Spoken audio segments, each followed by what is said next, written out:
Eu atravessei o Atlântico, não foi para vir para aqui fazer férias ou aqui para trabalhar junto do clube, vim para aqui para ganhar. Hoje é dia de mais um vídeo da playlist Times Lendários. E no vídeo de hoje eu vou destrinchar o que a comissão técnica do técnico Abel Ferreira conquistou em 2020, a Libertadores e a Copa do Brasil. Então, se você é palmeirense e quer entender mais como que foi o início dessa era Abel, dessa era super vitoriosa da equipe alviverde, já deixa o seu like e se inscreve no canal. E a partir desse vídeo eu vou te mostrar as táticas e as estratégias que o português usou para fazer o Palmeiras ser bicampeão da Libertadores em 2020 e pentacampeão da Copa do Brasil também em 2020. Para começar o vídeo, vamos falar aqui sobre a escalação base do Abel Ferreira, que era através do 4-3-3 ou 4-2-3-1, dependendo de como você for ler essa formação tática. O time base do Palmeiras contava com Everton no gol, Marcos Rocha ou Mike como lateral direito, Gustavo Gomes e Luan geralmente eram uma dupla de zaga, com Matinhas Vinha como esse lateral esquerdo. No meio de campo é onde tinham bastante variações. Às vezes jogavam Zé Rafael e Danilo, também jogava aqui Felipe Melo ou Patrick de Paula, Gabriel Menino também jogava aqui, como também jogava como ponta direita, onde jogava geralmente o Rony. Rafael Veiga era o meia camisa 10 principal, às vezes jogava o Lucas Lima. Pela esquerda poderia jogar o Rony, poderia jogar o William, poderia jogar o Scarpa. E na frente geralmente era o Luiz Adriano, mas em alguns momentos o William também fazia essa função aqui como esse camisa 9, como esse jogador mais avançado. O 4-3-3 era a base do esquema tático do Abel Ferreira nesse início pelo Palmeiras. Porém, havia algumas variações dependendo do adversário. O Abel e a sua comissão são profissionais que têm esse esquema tático, têm esse sistema base, porém eles preparam um plano de jogo específico para cada confronto. Então, por exemplo, contra o River Plate, contra o Santos, contra o Grêmio, de acordo com o adversário, ele trocava esse plano de jogo. Então, a ideia principal da equipe se mantinha, mas alguns posicionamentos, algumas jogadas, alguns pontos cruciais, alguns detalhes cruciais, ele alterava no posicionamento, dinâmica da equipe, visando neutralizar os pontos fortes do adversário e também criar vantagem sobre os pontos fracos do adversário. Se você já leu o livro do Abel, né, que são 2 livros, essa aqui é a parte 1 e essa aqui um pouco menor, né? É a parte 2, ele detalha muito bem exatamente isso, o plano de jogo de acordo com o adversário. Então, se o adversário tem um ponto forte muito escancarado, onde nas análises feitas pelo Thiago Carlos Martinho demonstrou que o time adversário tem um ponto forte muito alto, ele tende a preparar a equipe para poder neutralizar aquele ponto forte e aproveitar o que são as brechas, né? Todo sistema tático ele tem pontos fortes, pontos positivos e pontos negativos. Vantagens que você pode criar e riscos que você pode correr justamente para poder criar essa vantagem. Então, no livro do Abel, isso mostra um ponto muito interessante que bate muito com as minhas ideias, é que eles planejam a equipe como ela vai atuar de acordo com o adversário joga. Então, se o adversário tem uma brecha, por exemplo, no meio de campo, ele vai construir a equipe dele para poder criar vantagem no meio de campo. Se o time adversário tem, por exemplo, pontas muito bons no 1 contra 1, como era o caso do Santos na final da Libertadores, ele construiu algum tipo de vantagem para neutralizar esse 1 contra 1, para evitar que ocorra esse 1 contra 1. Então, é muito interessante esse ponto que ele tem no livro, é algo que eu admiro muito na comissão dele e que eu, pessoalmente, também tenho como opinião, como ideia de jogo. Cada jogo tem uma história, cada jogo tem que ser preparado de uma maneira específica para a gente poder não ter aquelas famosas surpresas, né? Tentar controlar o máximo possível o que o adversário tende a construir contra nós para a gente poder criar vantagem e neutralizar as vantagens do adversário. E aí, já entrando agora na ideia do sistema tático, né, o 4-3-3 que eu citei, como que o Abel costumava criar essas vantagens ou neutralizar vantagens do adversário? Geralmente, o Abel gosta de manter a linha de 4, porém ele foca principalmente em criar superioridade numérica na organização defensiva. Então, no setor que ele vai ter que defender, aqui vai defendendo, ele cria superioridade numérica. E como que ele faz isso? Vamos supor aqui, ó, a equipe vermelha, tá? O Palmeiras é a equipe de azul, como eu já tinha mostrado. Vamos supor que a equipe vermelha também ataca num 4-3-3. Se você for dividir por setores, você tem 4 defensores do Palmeiras contra 3 atacantes. E era geralmente isso que o Palmeiras se propunha a fazer quando o time adversário tinha 3 atacantes. Criava aqui um contra 1 nas laterais contra os pontas, mas uma superioridade numérica contra o centroavante.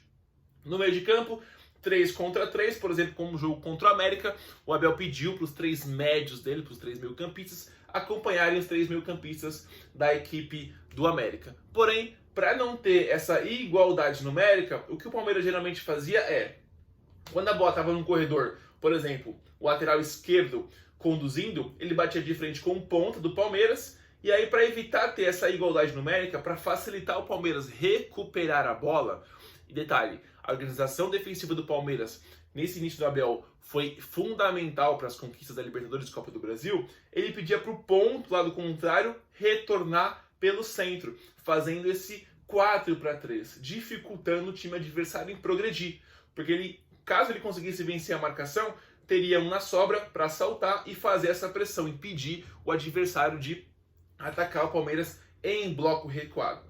E aí você me pergunta, o lateral oposto ficou livre? Sim, fica livre, porém essa inversão ela leva tempo. Se for pelo chão, o Palmeiras consegue recuperar. Se for pelo alto, dá tempo, por exemplo, aqui no caso o Scarpa, que era muito esse atleta, que era ponta esquerda, mas recuava por dentro quando a bola estava no corredor direito, dele balançar para lá, e aí no caso o ponta direita, aqui vamos dar um exemplo, o Rony, fecharia por dentro para manter esse meio de campo em superioridade numérica. Outra mudança tática defensiva que o Palmeiras aplicava era o retorno do ponta para defender numa linha de 4+1, como eles escrevem no livro. Quando o ataque adversário povoava, por exemplo, com 4 jogadores ou 5 jogadores, ele recuava o ponta, geralmente era o Gustavo Scarpa, para conter essa linha de 5, para evitar que acontecesse isso aqui, ficasse em igualdade numérica, 4-4. Então o Scarpa retornava para essa primeira linha, fazendo uma linha de 5+4, deixando só o Luiz Adriano mais à frente. Esse foi, por exemplo, um dos pontos que ele aplicou contra o River Plate na semifinal lá na Argentina, onde o Palmeiras venceu por 3-0. O River tinha um ataque muito forte e essa estratégia foi que permitiu o Palmeiras avançar, fazer aquele 3-0. E esse Palmeiras, no início, em 2020, ele não pressionava lá em cima. Geralmente ele fazia bloco médio, bloco baixo, inclusive essa foi a estratégia contra o River Plate. A ideia era proteger a profundidade, então o time baixava mais para encurtar esse espaço aqui, dava esse espaço na primeira fase de construção e permitia espaço no entrelinhas. O Palmeiras permitia esse espaço. A estratégia inicial era, assim que a bola entrar no entrelinhas, a primeira linha pressiona o jogador e a linha que foi vencida faz uma contrapressão. Então, esmagando o adversário assim que a bola entrava no entrelinhas. Hoje a gente vê muitas estratégias de treinadores ofensivos visando ganhar o entrelinhas. E o Palmeiras permitia a equipe adversária entrar no seu entrelinhas para depois esmagar com as duas linhas de marcação e aplicar o que era a principal tentativa de ataque do Palmeiras, a transição ofensiva, os contra-ataques. Lembra que eu falei que o ponto lá do oposto recuava por dentro? Um dos princípios também com isso é facilitar a transição ofensiva, facilitar o contra-ataque. E o Palmeiras fazia a maior parte dos seus gols, principalmente nesses momentos decisivos, através do contra-ataque. Então se fechava em bloco médio e bloco baixo, permitia o adversário ganhar um entrelinhas, defendia no 4-4-2, com ponta recuando por dentro, ou no 5-4-1, dependendo de como o adversário atacava, e assim que recuperava a bola, geralmente o Luiz Adriano vinha como um apoio, receber atraindo a marcação, e o Rony ganhando essas costas. Geralmente, o Rony era o jogador de velocidade que ganhava as costas da defesa para receber cara a cara. Tem, por exemplo, o gol do Luiz Adriano contra o River Plate da Argentina, que não é desse apoio, ele consegue girar e sair cara a cara com o goleiro. Ou também, muitas vezes, o Rafael Veiga recuperava essa bola e ia conduzindo, buscando o Luiz Adriano ou o Rony na profundidade. Então o Palmeiras se recuava, mantendo um ou dois jogadores um pouquinho mais à frente, geralmente o ponto oposto, fechando pelo meio, o Luiz Adriano.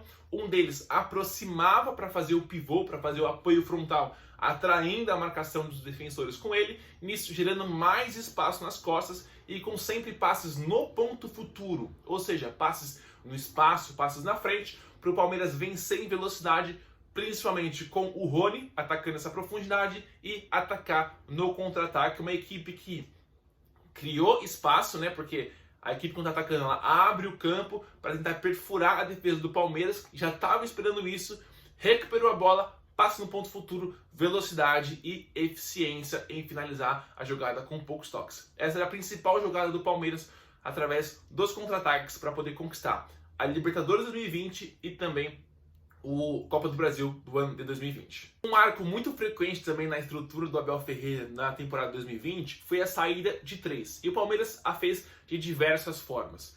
Como eu falei, o sistema base é o 4-2-3-1, 4-3-3, e o Palmeiras fazia esse ataque posicional, construindo a defesa de diversas formas. Geralmente, o lateral esquerdo, que era o Matinha Vinha, ele avançava um pouco mais, pegando o corredor e trazendo o Scarpa para o centro.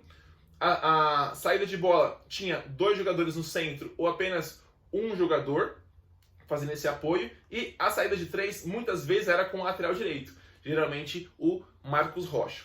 Em alguns momentos o Palmeiras também fez essa saída com o lateral esquerdo, era menos frequente, mas acontecia. E em alguns momentos também liberava os 2 laterais e puxava o volante para fazer essa saída. Mas geralmente fazendo aquele movimento de 4-3-3, bem comum em equipes que usam o jogo posicional, mas a principal mudança, a principal característica desse time era sempre construir a 3 jogadores. Tem um capítulo exclusivo sobre isso no livro do Abel, onde ele fala o porquê que ele gosta da saída 3, onde ele detalha que o posicionamento nos corredores ele é mais eficiente, você posiciona em todos os corredores um atleta para poder fazer essa saída de bola, quebrando a pressão do adversário.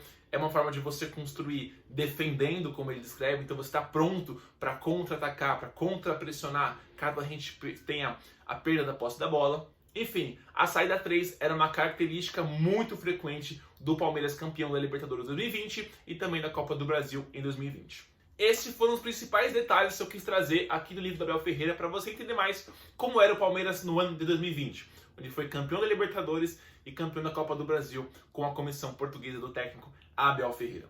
Espero você, principalmente você palmeirense, ter gostado desse vídeo.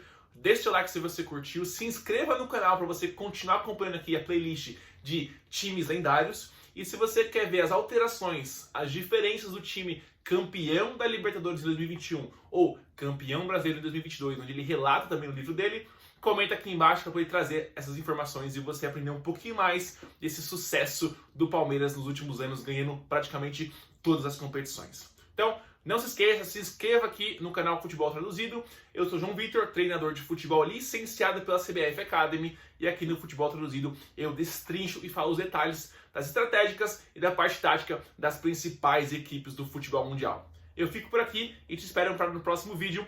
Um abraço e até a semana que vem.